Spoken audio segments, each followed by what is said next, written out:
morning and welcome to the Academic Affairs Committee meeting. Secretary, please call the roll.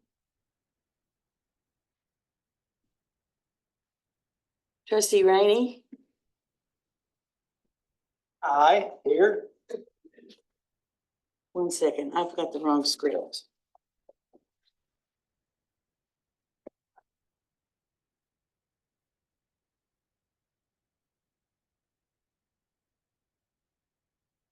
In accordance with Tennessee Code 844-108, Section C4, trustees who are participating remotely will need to respond to 2 questions when their name is called. Can you hear me, and are you alone? If not, please identify the other persons present in the room from which you are participating. Trustee Jenkins. Present. Trustee Suggs. Trustee Miller. Here. Trustee Gibson. Here. Trustee Rainey. Here. We have a quorum and I call the meeting to order. The minutes for the June 6, 2025 Academic Affairs Committee meeting were circulated in advance. Are there any corrections or additions to the minute? If no corrections, move to approve the minutes as written. Is there a second? Second. All those in favor, please signify by saying aye. Aye. The minutes are approved. Your meeting materials included a report showing data regarding degree and certificate awards by type and academic year. First of all, I'd like to welcome our new trustees, Rainey and Gibson, to the meeting today, and our new provost and vice president for academic affairs, Dr. Mitch Cordova. Thank you, Trustee May. He'll be presenting further information. Thank you, everyone, and thank you again, Trustee May. It's an honor to be with you all this morning. I'm happy to share that for the 2024-2025 academic year, Austin Peay State University awarded a total of 2,890 degrees and certificates. This includes awards from the 2024 summer and fall terms and the 2025 spring term, representing a 9% increase over the prior year. We see this figure trending up in a major way, especially in high value categories such as doctoral degrees and master's degrees, which are up over this time last year. So we anticipate seeing even further improvement in that category too. As we break enrollment records and continue to support our students with a top class education at Austin Peay, we anticipate that the total number of degrees and certificates awarded will continue to rise over the next few years. So thank you for the opportunity to share this exciting information. I'll be happy to answer any questions that you may have.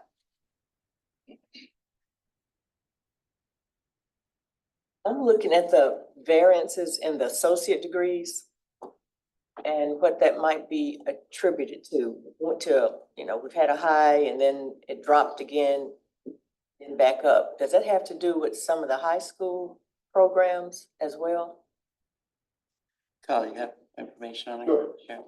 In the year 2021-2022, we had just experienced a massive increase in those associate's degree awards in the prior year from a process by which we sent a link to all students eligible for that degree. Many of the students took advantage of that opportunity and caught that associate's degree on the way toward their bachelor's degree. But that meant that students who were sort of beyond that threshold and in that pipeline were now exhausted, meaning the number dipped a little bit in the following year. We returned to that process in the next year and then again in the next. And so we've stabilized that associate's degree production at this point. Thank you. Any further discussion? Okay, hearing none, your meeting materials also include a program productivity report. I recognize Dr. Cordova to provide further information with that as well. Thank you, Trustee May. The data presented in the previous item can be broken down into the awards within individual degree and certificate programs. We track these figures closely internally and share them with THEC every 3 years. As a new provost, I've worked with my team to gather information about the programs that are thriving and those which are deemed to be low producing. Again, by THEC standards. So first, I'd like to highlight a few areas of recent significant growth and positive trends. Through some innovative grants and partnerships to help serve our region's need for skilled educators, the College of Education has seen growth across some of its degree programs. Over the past 5 years, the college has nearly doubled its undergraduate tally for the BS in education. and more than doubled its number of master's degrees in education awards. The EDD is thriving, by the way, and I got to see 12 students receive their award at my first commencement this past month. Also, with the shift from the master's in management, the master's in business administration degree, we're seeing a large number of increases in students choosing our College of Business for their graduate studies. The MBA is also proving to be one of the largest producing graduate programs that we have right now. Finally, kudos to my colleagues in the speech language pathology graduate program, a newer program that is hitting its stride and sending graduates into high demand market. So a common thread in each of these programs is that they meet a specific need in our community and across the country.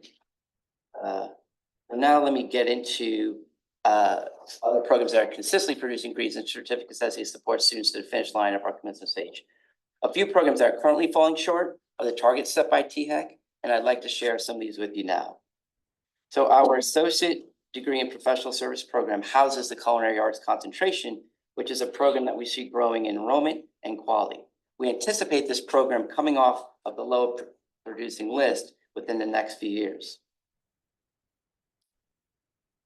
The aviation science program continues to land helicopters in the intramural field before each commencement, which is a really exciting event to see if you haven't already. As this program matures, the early years of no graduates will roll off the 5-year average, and they will draw closer to meeting the threshold set by THEC. Similarly, the BS in National Security Studies is a young program with a recently redesigned curriculum. Currently, there are 49 majors working through the burgeoning program, so we anticipate that that program will come off the list as well. Our BS in Engineering Physics and the BS in Physics both have an encouraging recent boost in majors with 40 and 31 respectively. We anticipate a steady increase in degrees awarded in these programs in the coming years. As former Provost Maria Carnley mentioned last year, the public management program is currently rebounding from a few years of low enrollment. With 19 students within that major at this point, we anticipate a bounce back within the next few years as well. Certain programs may have students declaring the major and thus provide fewer awards, but they also serve a distinct need through our university general education board and through support of other programs.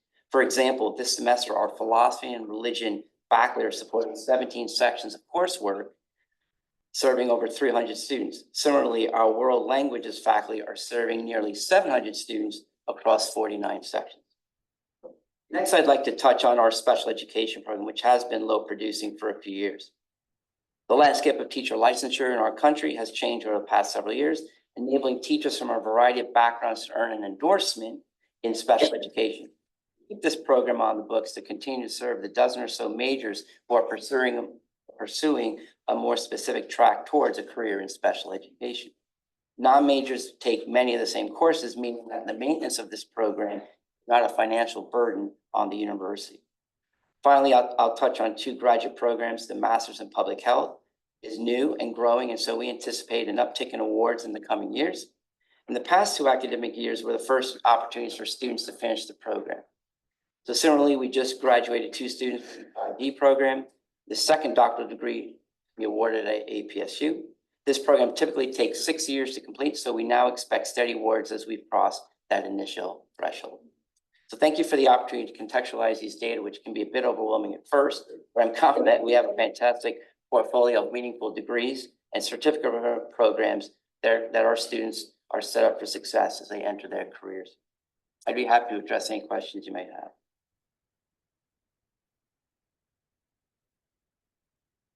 Thank you, Dr. Cordova, for for that report. And hearing no further discussion, we'll move on to the final information item.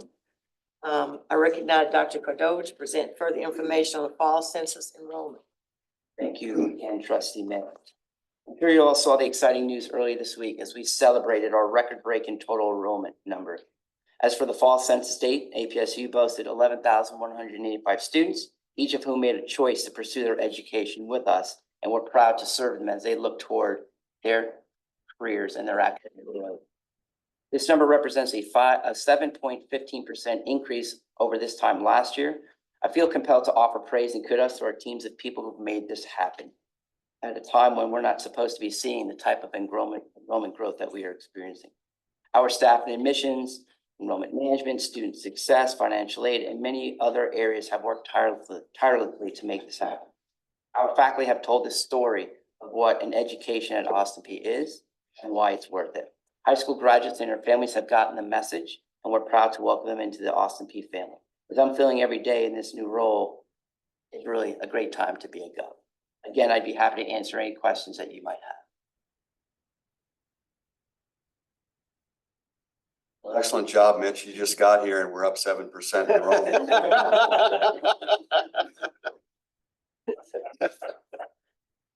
Yeah, when I saw that, notification, I was very excited, post-COVID enrollment and just how hard the staff and alum are working to get these students in here. I talk to patients every day in my chair, about, higher education. Austin P was a good find. It was my last, visit and my first choice. So I'm glad that I made that decision in more ways than one. I'm sorry, to what do we attribute that to? Did you markedly increase marketing or? So it's a combination of things, really. The steady enrollment increases that we've had over the last 3 cycles now are the result of a combination of targeted enrollment initiatives, so scholarships and the awarding of experience grants and things like that that are unique in the state. Right? There's no other public university that has the package of enrollment incentives that we have. So we stand apart, and being being different and being differentiated from your competition is always helpful. So we have a nice package of things that are compelling to students as they contemplate the return on investment going to college, right? So the set of initiatives is all designed to attack that question. The other sets of things are dedicated efforts now in our Division of Military and Veterans Affairs. That division was created 2 years ago and has really launched the growth in our military affiliated students. I think in the last 4 years, we've grown 50% in the number of military affiliated students enrolled here. So that's a huge component of our growth. And the rest of it is good old fashioned hard work. Every spring, I go out with all of the deans and pretty much the entire admissions staff and the entire financial aid staff and some other key positions in campus, and we hit the road for what amounts to about 11 or 12 different visits. We do one here. We visit Nashville 4 times. We hit Murfreesboro, Chattanooga, Huntsville, Memphis, Jackson. And so it takes a long time. It's a huge time commitment for all of us to be on the road for all of this, but it works. We convene hundreds of students at these events in hotel ballrooms. These are admitted students. We're trying to get them fired up about choosing Austin P, because just because you're admitted here, it also means you've been admitted to lots of other places. And so it's a yield event. We're trying to get people to decide that they want to go to Austin P. And so at those events, they're a combination of a sales pitch and a pep rally. They're really, really fun. They're super high energy. We attack the ROI question with parents. The financial aid office there will ensure that everybody leaves that ballroom with a clear and actually itemized understanding of how much it's going to cost and what their aid is. We're the only one in the state. We're always the first one in the state to get that information out into the hands of parents. And that seals the deal. And then the rest of it is, it's a fun pep rally. We give away scholarships. We have drawings for, a free semester of housing in the residence hall. It's just a lot of fun. And what we see is a big difference in our yield as a result. So our typical yield is of admitted students that turn into enrolled students is about 22% or so, I think. Last I checked, students who participate in one of those roadshow events, the yield is 74, 75%. So the bang for the buck is there. And that, so there's no secret sauce. That's just hard work. Takes some And time. it's sustainable, and it's not like there was a huge investment that you can't continue to do that. No, no giant infusion of, millions of one-time dollars or anything like that. Yep. How long is the event typically? Lasts for about an hour and a half or so, 2 hours maybe. So I don't know about anybody else, but I'd love to get an invitation Yeah, when you do it for here sure. locally. Yep. I think it'd be cool Yep. to, for the board. to- We did, we've been, this past spring was the third time we've done it. And we've innovated a little bit. We added, I'm looking at Chris Phillips here, we added an alumni component. We'll do an alumni reception right before, and then we move the alums into the event. So for two reasons. One is they can see what we're up to. And number two, as an alum, they can help us. They can help us convince these prospective students to choose Austin Peay. So happy to open up even further. They're really fun. See, I was at the one in Memphis this year and I had a ball just talking to the parents and the students, the excitement that was there. It's really an awesome event. Are other universities doing this? Sort of, but not in the way we're doing it. They are much more formal and it's just it's a little bit, it's like more of a standard college fair. Where you just stand at a table and hope people come up. That's boring. Okay, thank you for those comments. Thank you, Dr. Cordova, for your report. This concludes our agenda and I move that the meeting adjourn. Second. It is moved and seconded that the meeting adjourn. All those in favor say aye. Aye. Opposed? Ayes have it, the meeting is adjourned.